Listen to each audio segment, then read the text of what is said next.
No Brasil, mais de 13 milhões de pessoas estão em busca de emprego. E com isso, precisam se virar para fazer uma renda extra. A tecnologia e a criação do próprio negócio na rede ou fora dela podem ser grandes aliadas. Mas é preciso entender também como as relações trabalhistas se adequam a esse novo cenário. As novas plataformas de trabalho e os impactos nos direitos trabalhistas são alguns dos temas do Estúdio News, que começa agora.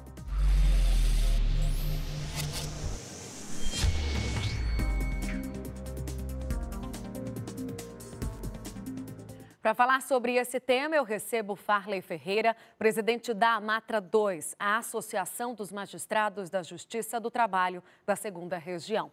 Bem-vindo, Farley, ao Estúdio News. É um prazer recebê-lo aqui. Muito obrigado pelo convite. Antes da gente começar a nossa entrevista, eu te convido a assistir uma reportagem recente sobre a dura realidade de quem está em busca de emprego. A fila começou um dia antes. Muitos dormiram aqui. Eu não estou preocupado com o salário, estou preocupado em não ter emprego. A minha expectativa é o que tiver de vaga. Telemarketing, auxiliar de limpeza. O que tiver, a gente está aceitando. No mutirão organizado por um sindicato, 28 empresas prometeram 6 mil vagas. Antes de começar o atendimento, já havia mais de 15 mil candidatos. A procura impressiona, mas é fácil de entender num país com quase 13 milhões de desempregados e histórias que se repetem. Deixa o currículo, a gente vai te ligar e nunca ligam, entendeu? Aí você volta para casa com uma certa esperança e nunca consegue. É uma situação que testa os limites, que atinge a dignidade. É difícil, cara, sabe? Assim, nossa, é difícil. Você vai dormir, você perde o sono, você só pensa bobagem. Desespero de tá faltando coisas para dentro de casa e você não conseguir repor. Farley, vamos dar uma olhada agora em alguns números. Segundo o IBGE, a porcentagem de pessoas desocupadas no primeiro trimestre de 2019 ficou em 12,7%, exatamente o mesmo em relação ao ano passado. Ou seja, nada mudou se compararmos os períodos. É como se não tivéssemos tido avanço algum em quase um ano. No total, são mais de 13 milhões de pessoas em busca de emprego no Brasil. O Ministério da Economia divulgou recentemente que o Brasil criou 129 mil postos de trabalho com carteira assinada. A gente sabe que esse número ainda está muito aquém do que a gente espera, mas você acredita que em algum momento próximo esse cenário pode melhorar? Eu acho que o mais importante é que o público também compreenda que o crescimento econômico é que vai trazer o emprego. Isso é a principal premissa que todo mundo concorda. Significa que não adianta, de repente, você ter movimentos, né, que nós temos na nossa sociedade, políticos, jurídicos, quando a questão econômica ela é a principal em cima disso. E nesses dados ainda faltam colocar 4,8 milhões de desalentados, que são aquelas pessoas que desistiram de procurar emprego. Que não tem esperança alguma, né? Já não tem já desistiram. Então, nós estamos falando praticamente de 18 milhões de pessoas que estão em situação de sem gerar a renda, né, para si ou para sua própria família. Ainda sobre esse cenário, nós vamos saber a opinião do Ricardo Patá, que é presidente da União Geral dos Trabalhadores e que aproveitou para fazer uma pergunta para você, Farley. Vamos dar uma olhada agora aqui? Com relação ao tema dos empregos gerados no mês de abril, na avaliação da UGT, é uma situação muito pequena. Nós estamos hoje com mais de 13 milhões de desempregados, 5 milhões de desalentados. Não existe uma política industrial, não tem a reforma necessária, que é a reforma tributária, não tem perspectiva de atividades que gerem inclusão do emprego. É uma situação muito pequena e que, a nosso ver, ela não traz nenhum alento a essa situação grave que nós estamos vivenciando. Eu gostaria de perguntar ao Dr. Farley Rodrigues, presidente da Amatra, com relação ao tema da reforma trabalhista, prometida como uma possibilidade efetiva de gerar emprego. O que o senhor acha da reforma trabalhista nesse sentido? Farley. Como eu havia dito anteriormente, o crescimento econômico é que traz o emprego. Isso é experiência em todos os países. A reforma trabalhista está vigente desde novembro de 2017. E os números agora são incontestáveis, no sentido de que ela não trouxe a tal esperada número de recuperação de fontes formais de emprego. O que nós tivemos, na verdade, foram precarização de muitos postos de trabalho, de outras formas da população tentar se adequar para gerar alguma renda para sua família, mas os empregos formais, da forma com que era narrado pelos defensores naquele momento, não se concretizou. Ô Farley, agora falando sobre os informais, né? Os números também são altíssimos. A Organização Internacional do Trabalho fala que cerca de 61% das pessoas que compõem a força de trabalho no mundo, em todos os países, não só aqui no Brasil, atuam de forma informal. Essa é uma modalidade de trabalho que não conta com os benefícios da CLT. Ainda assim, é uma alternativa e até quando? Então, nos países em que a renda é muito baixa, países chamados em desenvolvimento, então, países em situações de muitas desigualdades sociais, é o jeito que a população encontrou para gerar alguma renda e conseguir sobreviver. Então, é uma questão de necessidade e não de escolha. O que nós temos que entender é que isso tudo tem reflexo na sociedade como um todo, porque essas pessoas um dia vão envelhecer, um dia vão adoecer, e de estarem fora do sistema previdenciário obrigatório ou achar que eles podem poupar por sua própria conta, se ele não consegue nem mesmo, de repente, ter alimento no final do dia ou no final do mês para a sua família, é não entender a complexidade da situação. Uhum. Falando sobre novas relações de trabalho, com novas empresas, muitos que não conseguem um emprego fixo também optam por trabalhar nos aplicativos como o Uber, o iFood, o Rappi, que são os mais conhecidos, né? Essas empresas se tornaram as maiores empregadoras do país, segundo a Pesquisa Nacional por Amostra de Domicílios, o PNAD do IBGE. Quase 4 milhões de brasileiros utilizam essas plataformas como fonte de renda.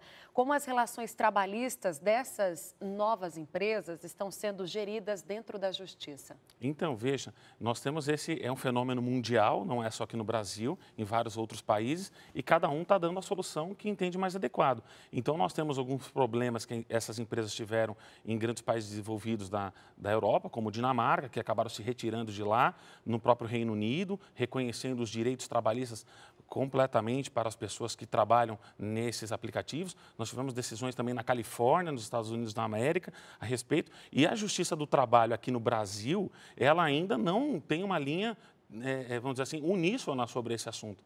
Isso significa que existe ainda muita divergência sobre se é possível considerar a existência dessa dependência econômica e dependência até mesmo da própria sobrevivência com esse aplicativo como uma espécie de relação de emprego, CLT, ou se ele se trata simplesmente de um trabalho autônomo que não merece nenhuma guarida legal nem constitucional pelas leis atualmente vigentes. Pois é, como é que geralmente se responde a uma demanda de um trabalhador desse tipo de aplicativo? Quando vem uma demanda na Justiça do Trabalho, o que acaba acontecendo é verificar as situações do dia a dia que aquele trabalhador estava sujeito, e isso se faz provavelmente por prova testemunhal, e as discussões hoje que se tem por exemplo, a possibilidade ou a impossibilidade dele recusar corridas, dele ser avaliado, excluído do aplicativo. Isso demonstraria uma espécie de subordinação, que é o toque de Midas para ter uma relação de emprego, ou se realmente é um trabalho autônomo, que ele trabalha a hora que ele quer, ele aciona o aplicativo quando ele quer, desliga quando ele quer, e sem isso não se cogitaria uma subordinação inerente a uma relação de emprego. Então, essas discussões fáticas que ainda não se delinearam de uma forma mais correta ou única para que tenha mais segurança, tanto para a empresa como para quem trabalha. E aí a necessidade de uma legislação específica, seria isso? Então, me parece que o que nós temos hoje é uma situação meio binária. Ou aquele preto ou branco. Ou ele é empregado CLT, ou ele é um autônomo sem proteção nenhuma. Talvez o que nós tenhamos faltando numa situação dessa, e aí depende de criação dos legisladores do nosso país, é criar talvez uma situação intermediária que possa equilibrar a necessidade do trabalhador ter uma renda, mas ter uma garantia mínima social, e essa garantia mínima social é da nossa responsabilidade como sociedade, porque é nosso objetivo na Constituição Federal erradicar a pobreza e diminuir as desigualdades sociais. Agora, por parte dos empregadores, muitos empresários defendem que a terceirização, um processo pelo qual a instituição contrata uma outra empresa para prestar determinado serviço, seria uma boa alternativa por conta da redução dos custos. Como é que o senhor avalia, então, essa alternativa? É por aí mesmo? Olha, Tainá, eu posso explicar a Ou terceirização. aumenta a precarização? Pois é, os dois. Porque o que acontece é, se você pensar que todo objetivo empresarial é o lucro, e se você tem duas empresas, uma que presta serviço e a outra que toma, que precisa ganhar sobre um trabalho humano, significa que duas pessoas precisam lucrar em vez de uma. Então, é óbvio que alguém tem que ter uma redução disso. E quem é que é reduzido nisso? É o trabalhador.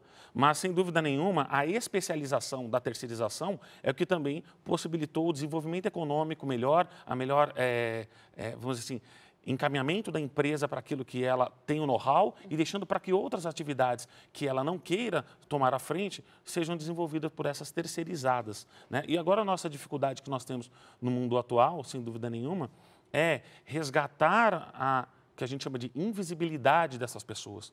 Porque a terceirizado, normalmente, ele às vezes fica sem um bom dia, sem participar de uma festa da firma. Sem ele não é considerado parte, né, da empresa. Exatamente, ele acaba não se inserindo no ambiente do trabalho como ser humano.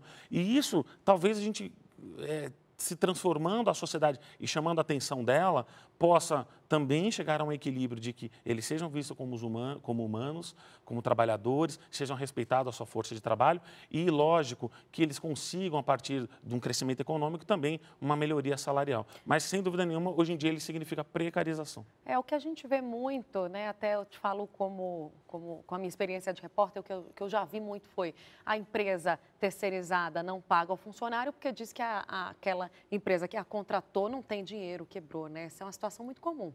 O que mais a gente encontra, na verdade, é o contrário. As terceirizadas são empresas muito pequenas, às vezes um escritório alugado com um telefone e um computador que a secretária atende, ela não tem patrimônio nenhum, absolutamente nenhum, e quando ela perde o contrato com uma tomadora, com uma contratante, ela simplesmente não tem dinheiro de pagar os direitos mínimos do trabalhador, que acaba se recorrendo na Justiça do Trabalho. Esse é o padrão. E aí a empresa contratante paga duas vezes. Uma que ela pagou na fatura para prestador de serviço e outra na Justiça do Trabalho para garantir os direitos do trabalhador, da qual ela se beneficiou do trabalho humano. Tá certo. A gente agora vai fazer um rápido intervalo, Farley, mas o Estúdio News volta em instantes. Não saia daí.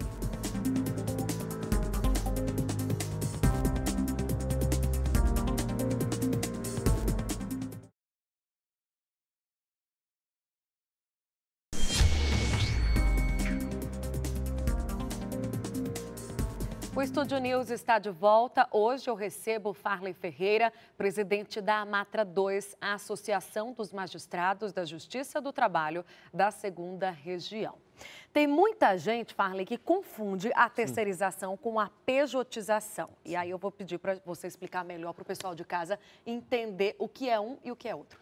Pejotização é um termo que a gente utiliza para aquele trabalhador que ele, pessoalmente, abre uma empresa e passa a prestar serviço para uma contratante por intermédio da empresa, como se fosse uma pessoa jurídica que estivesse prestando serviço, mas, na verdade, é o próprio trabalhador, ele é a própria empresa. Também para reduzir custos. Reduz custos, sem dúvida nenhuma, porque, como pessoa física, ele tem que recolher previdência social, que é recolhido da parte dele, 11%, a empresa tem que recolher 20%, pelo menos, e imposto de renda, que são os 27,5%.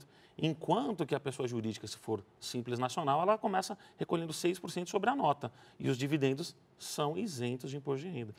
A reforma trabalhista falava disso também, né? Da questão da pejotização. E no caso da terceirização, normalmente é como se fosse uma empresa intermediária que contrata trabalhadores como empregados e presta serviços de atividades específicas que, de repente, o contratante tem interesse. Então, não é o próprio trabalhador se tentando empreender ou então ele tentando abrir mão dos seus direitos pessoais, e sim uma empresa que intermedia essa captação de mão de obras específicas para prestar no mercado de consumo. O risco de precarização, como é que é em um e outro? Existe, é quase o mesmo? A diferença é que a pejotização, normalmente a gente encontra com trabalhadores com a renda maior. E significa aquelas pessoas... Quando a empresa quer pagar mais para o trabalhar e não é mais ou menos assim, eu tenho um orçamento de 20 mil para gastar com você. Se você for CLT, eu vou ter que te pagar 10. Porque ao pagar 10, eu vou ter que pagar 13º, FGTS, férias, além de todos esses tributos que eu narrei anteriormente. Aí ele vira e fala, não, então de repente é melhor ser PJ, eu abro uma empresa e emito nota fiscal. E às vezes a própria empresa que exige isso. Fala, olha, abre uma PJ, né, uma pessoa jurídica, para você me emitir as notas. Isso a gente encontra, então, normalmente com o pessoal ligado à tecnologia da informação, vendas e trabalhos intelectuais, entendeu? E a terceirização mais pessoa simples, trabalho manual.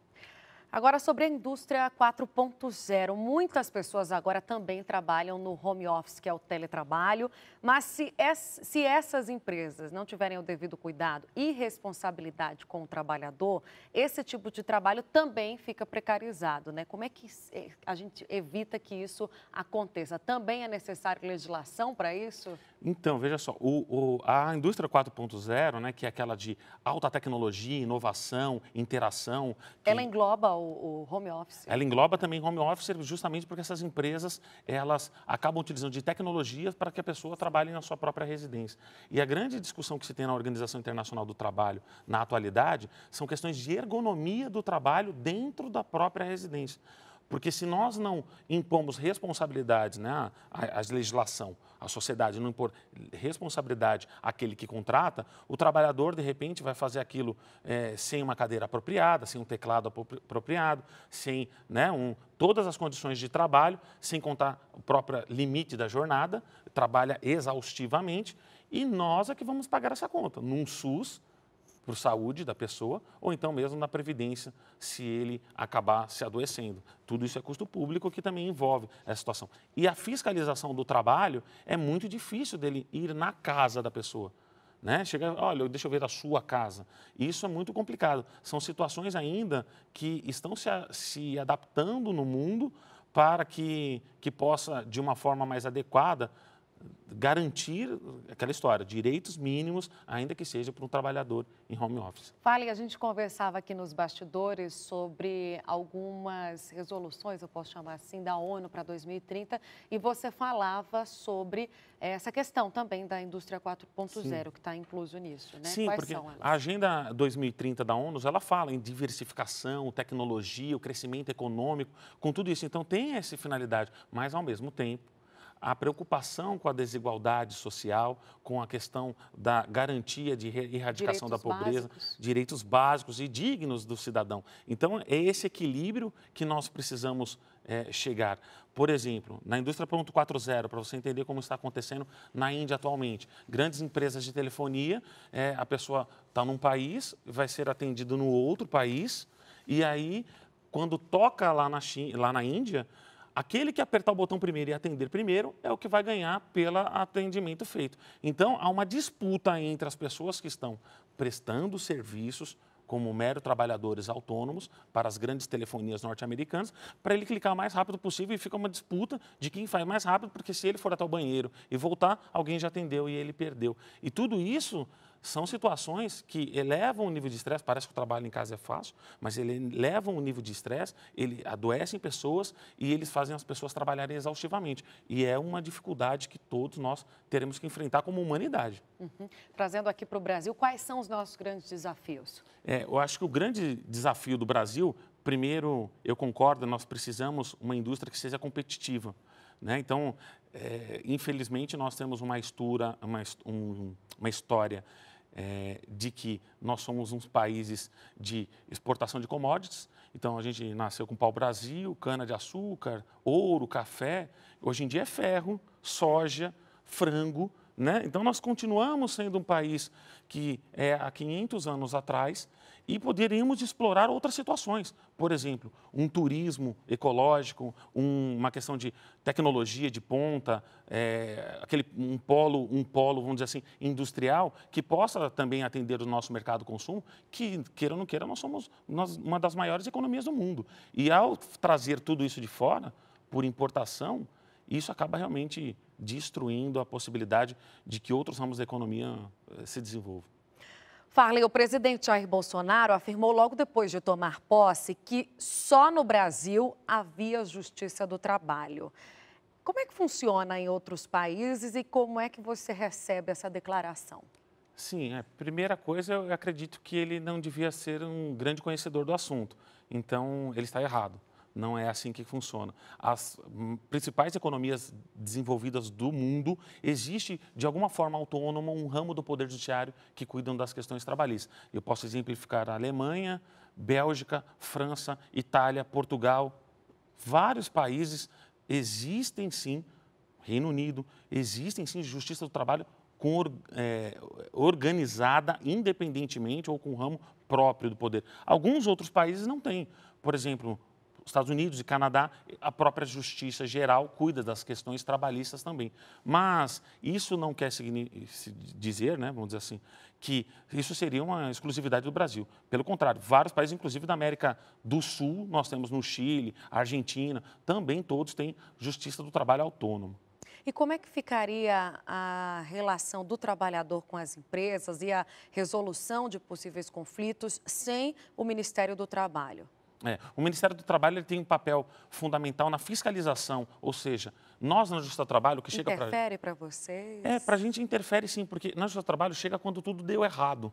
E no Ministério do Trabalho ele antecipa esses danos. Né? Então, quando ele faz uma fiscalização na empresa e vê um equipamento que pode causar um dano ao trabalhador pede para alterar aquele equipamento ou embargar o equipamento, o que ele evita é que toda a sociedade pague um acidente de trabalho pela Previdência Social, por exemplo. E nós vamos receber a situação depois que o trabalhador se acidentou, perdeu uma mão, morreu, né? Veio seus herdeiros pedir para que sejam indenizados em razão dessa morte no trabalho. E no Brasil, nós ainda estamos entre os maiores países com acidente de trabalho do mundo.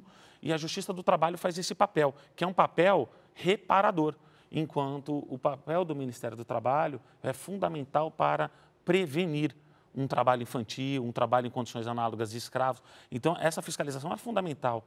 Independentemente da organização que se dê, ou no Ministério da Economia, ou como um ministério próprio, o que precisa ter a fiscalização, como qualquer fiscalização. Que seja a denominação, né? Que tivesse e seja a denominação, que ela seja independente, que ela seja forte e que a legislação seja cumprida. Bom, e de que forma, a gente já falou, interfere na atividade da Justiça. Para finalizar, eu volto na minha pergunta, então, como é que você vê o futuro da Justiça Trabalhista e como que você espera também, Sim. né? A Justiça do Trabalho, eu não tenho dúvida nenhuma, e eu percebo isso dos colegas de várias situações, ela conseguiu compreender a dificuldade que está existindo na sociedade, até mesmo diz respeito ao movimento social do que se espera do movimento, vamos dizer assim, político-social, né? Então, nós temos tudo isso em vista, mas a gente não pode esquecer que o juiz do trabalho, queira ou não queira, ele é um trabalho de formação humanística. Ele sabe qual é o valor do ser humano e ele vai dar o valor para o ser humano. Então, o capital, é lógico que todos nós queremos que ele possa desenvolver e trazer uma prosperidade para toda a sociedade brasileira. Mas, ao mesmo tempo, a gente sabe que nós temos um compromisso com o cidadão brasileiro.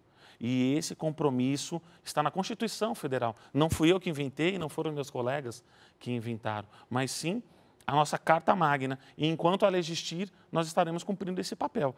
E a Justiça do Trabalho, ela sem dúvida nenhuma, ela pode sim representar ao cidadão uma segurança de que esse equilíbrio entre o capital e o trabalho vai ser mantido enquanto ela existir. Agradeço a sua participação. O Estúdio News fica por aqui. Hoje eu recebi Farley Ferreira, presidente da Amatra 2, a Associação dos Magistrados da Justiça do Trabalho da 2ª Região. Você pode acompanhar essa entrevista também pelo Play Plus. Semana que vem tem mais. Até lá!